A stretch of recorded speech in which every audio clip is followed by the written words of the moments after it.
Chapitre 3, partie 2, suite, le spectacle. Voilà maintenant plus de 6 mois que Lucas a trouvé le courage de reprendre sa vie en main en s'éloignant de celle qu'il avait humiliée et blessée pendant des années. Il ne l'a plus jamais revue.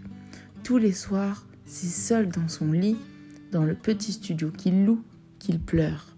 Il pleure son isolement et le rejet tout en maudissant ce monde qui permet d'infliger des souffrances gratuites aux autres. Il ne trouve plus le sommeil. Ses nuits sont tentées par des cauchemars, tous plus douloureux les uns que les autres, revivant sans cesse les mêmes scènes, ressentant les coups qu'il a reçus comme s'ils étaient à nouveau réels. Nuit après nuit, il revoit le sourire satisfait de sa tortionnaire qui lui glace le sang. Il s'isole et ne sort que pour travailler, et encore.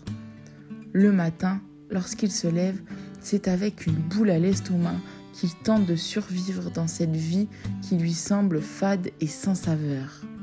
Pourtant, il y a quelque chose à quoi il se raccroche, qui lui donne un semblant d'espoir pour un avenir meilleur.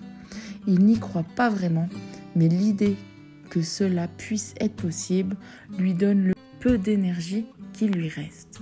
En fin d'après-midi, Lucas, assis dans son fauteuil, la tête entre les mains, est pris de vertige à force de se remémorer les bruits des coups qui résonnent en boucle dans sa tête comme une histoire sans fin. Il finit par se lever d'un bond, comme pour chasser ces images, et décide brusquement de sortir pour essayer de se changer les idées. Il va marcher sans but durant plusieurs heures, laissant le destin le guider.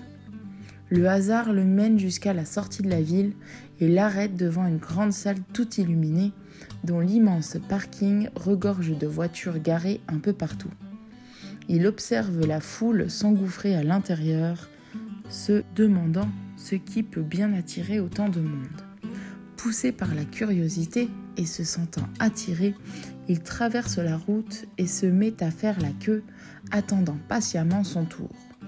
Lucas, qui vient tout juste de pouvoir entrer quelques minutes avant les débuts des festivités, jette un rapide coup d'œil autour de lui afin de trouver une place libre.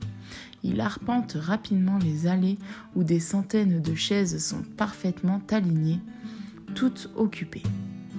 Après plusieurs minutes de recherche dans un brouhaha général, juste de l'autre côté de la salle, il aperçoit un petit îlot de tables rondes, dont l'une d'elles est occupée par une femme seule, avec une chaise vide pour unique compagnie.